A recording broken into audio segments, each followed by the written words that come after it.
नमस्कार, आप देख रहे हैं सत्य लकीर और मैं हूं आपके साथ राकेश। सबसे पहले समस्त देशवासियों को आज 79वें स्वतंत्रता दिवस की हार्दिक बधाई और शुभकामनाएं। आज मैं बात करने जा रहा हूं एक बार जो फिर से चर्चा में है, एक बार जो फिर से सुर्खियों में है, एडवोकेट देवराज शर्मा जी, जो कि भारतीय जनता पार्टी की रेड की हड्डी हैं। जी हाँ, वो पूर्व के सरपंच भी रहे हुए हैं बल सुल्तान अपर पंचायत के। आज उनकी अध्यक्षता में तिरंगा फहराया गया। इस मौके पर जो मुख्य अतिथि के रूप में पहुंची थी डीडीसी विद्या मोटन मीरा साहिब और उनके साथ थाना प्रभारी मीरा साहब मुख्य तौर पर उपस्थित रहे। आज हम ये बात कहने से बिल्कुल भी नहीं हिचकिचाएंगे कि अगर पूरे आरसपुरा से लेकर अगर पूरे जम्मू तक बात करें, सबसे जो बढ़िया कार्यक्रम अगर देखने को मिला तो वो बन सुल्तान से एडवोकेट देवराज जी का देखने को मिला। वैसे तो तिरंगा हर जगह बड़ी शान से फहराया गया था, लेकिन आज मेरा आप लोगों के बीच आने का यही एक मोटिव है। मैं आपको यही दिखाने का प्रयास करूंगा और ये तस्वीरों में आप देखोगे कि किस तरह से जन सैलाब जो था वो आज मीरा साहब में एडवोकेट देवराज जी की अध्यक्षता में आज वहां पर पहुंचा और किस तरह से उन्होंने तिरंगा फहराया। इस मौके पर संबोधन करते हुए एडवोकेट देवराज जी ने ये भी कहा है कि हमने जो जहां पर नए एसएचओ आए हैं, इनका नाम तो पहले ही सुना है कि ये अच्छा कार्य कर रहे हैं और ये काफ़ी चर्चा में है। हम चाहते हैं कि जिस तरह से इन्होंने जम्मू में अपनी सेवाएं दी, अब उसी तरह की जो सेवाएं हैं वो जहां पर मीरा साहब के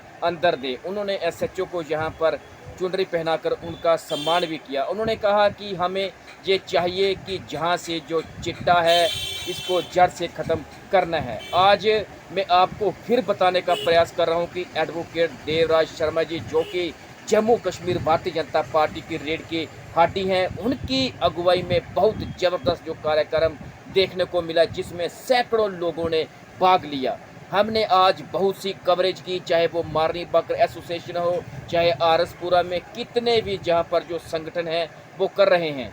लेकिन अगर हम आपको बताएं कि जो सबसे अगर ज़्यादा हजूम अगर देखने को मिला है तो वो मीरा साहब देवराज जी की अध्यक्षता में देखने को मिला है। अब हम आपको लेके चलते हैं मीरा साहब की ओर, जिस तरह से मेरी जान तिरंगा है, मेरी शान तिरंगा है, उसको फहराया गया। कार्यक्रम शुरू करने से पहले उन्होंने जो मचेल यात्रा के हमारे श्रद्धालु गए हुए थे, जो वहाँ पर जो जान माल का नुकसान हुआ है, उनकी आत्मा की शांति के लिए कार्यक्रम शुरू करने से पहले 2 मिनट का मौन उनके लिए रखा गया और भगवान से यही प्रार्थना की गई कि जो लोग अभी तक नहीं मिल पाए हैं और जो लोग इस दुनिया से चल बसे हैं, भगवान उनकी आत्मा को शांति दे, और जो लोग नहीं मिल पा रहे हैं, जिनका संपर्क टूटा हुआ है, वो भी जल्द से जल्द जो है वो अपने परिवार के साथ मिलें।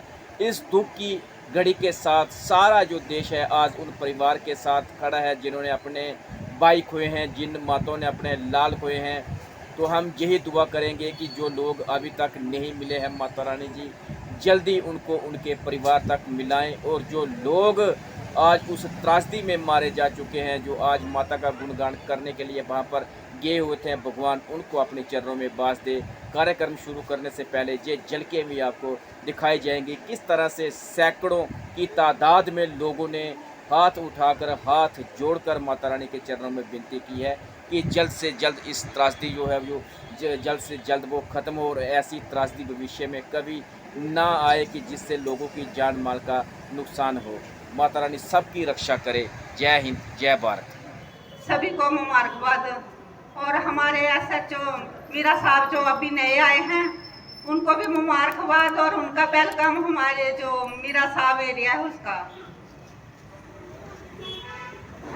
सबको मालूम है कि आज का दिन जो है आज़ादी का दिन है, और मैं एक बात सबसे पूछना चाहती हूँ कि आज़ादी तो हमें मिली थी, तो क्या हम जम्मू कश्मीर के लोग जो हैं वो आज़ाद थे? हमारे जो माननीय प्रधानमंत्री हैं उन्होंने जब 370 धारा तोड़ी तो उसके बाद हमारी जितनी भी बहनें हैं सभी को फायदा हुआ। हमारे जो और भी कुछ संस्थाएं हैं उनको सबको फायदा हुआ।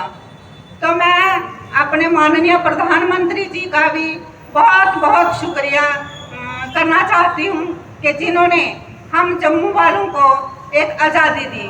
देश आज़ाद हुआ था तो तब हमारे वीर जवान जो हैं उन्होंने अपनी शहादत दी। हमारे जो लोग हैं उन्होंने शहादत दी। तो आज मैं अपनी बहनों को ये रिक्वेस्ट करूंगी, हाथ जोड़कर मैं ये बोलती हूँ कि जो हमारे बच्चे हैं उनको बचा लो, क्योंकि नशा इतना बढ़ गया है। अगर हमारे घर में बच्चे नहीं होंगे तो हमारा देश का भविष्य ही खत्म हो जाएगा। आपने जोर से आवाज से उसका जवाब देना। भारत माता की जय, भारत माता की जय, वंदे वंदे वंदे। हमारी बड़ी बहन आदरणीय विद्या मोटन जी, जो मीरा साहब की डीडीसी हैं, उनके साथ बैठे हुए हमारे मीरा साहब पुलिस स्टेशन के नए एसएचओ आदरणीय मनाज जी, मैं उनका भी वेलकम करता हूँ कि आज उनकी पहली पोस्टिंग में हमारी मुलाकात यहाँ ही हुई है। तो बड़ी अच्छा दिन है कि वो इस मौके पे हमारी उनकी मुलाकात हुई है। आप सब लोग हर साल 15 अगस्त और 26 जनवरी में इस पंचायत में जो जितने भी सीनियर सिटीजन हैं वो इस प्रोग्राम की रूपरेखा करते हैं, मुझे प्रेरित करते हैं और मैं ये प्रोग्राम करता हूँ और आप सबका सहयोग रहता है। मैं इसके लिए आप सबका आभार प्रकट करता हूँ, खास करके सीनियर सिटीजन। फिर मातृशक्ति भी मुझे सहयोग करती है, मैं उनका भी आभार प्रकट करता हूँ। नौजवान भी आते हैं, उनका भी आभार प्रकट करता हूँ। मनाज जी, मैं आपका ध्यान थोड़ा इस तरफ खींचूंगा। आज हमारे इलाके में ना आजकल नशे का बड़ा चलन है।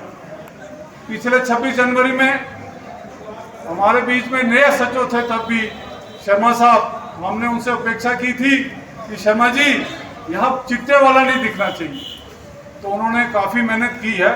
और हम आपसे भी तवक्को करते हैं कि आने वाले दिनों में जहाँ चिट्टे वालों का नाम निशान आप खत्म करेंगे, कि हम आपकी कार्यशैली को जानते हैं कि आपने जम्मू में काम किया। मैं आपसे बड़ी उम्मीद करता हूं कि हमारे इलाके में नौजवानों को इससे आप छुटकारा दिलवाएंगे और लोगों को सजा दिलवाएंगे जो लोग इनसे मुलविस हैं। बाकी मेरे से पहले अच्छे जितने भी वक्ता ने बोला, आपको 15 अगस्त के बारे में सारे लोगों को पता है। बड़ी गर्मी है, मैं माफ़ी चाहता हूं कि सुबह मैं टेंट लगवाने वाला था तो कहने जी बारिश आने वाली है, तो मैं टेंट नहीं लगवा सका। आपकी बड़ी असुविधा हुई कि आप धूप में बैठे हैं, मैं इसके लिए माफ़ी मांगता हूँ। अब मैं ज़्यादा समय नहीं लूँगा। इसके बाद मेरी एक रिक्वेस्ट है कि जो भी पानी जल पानी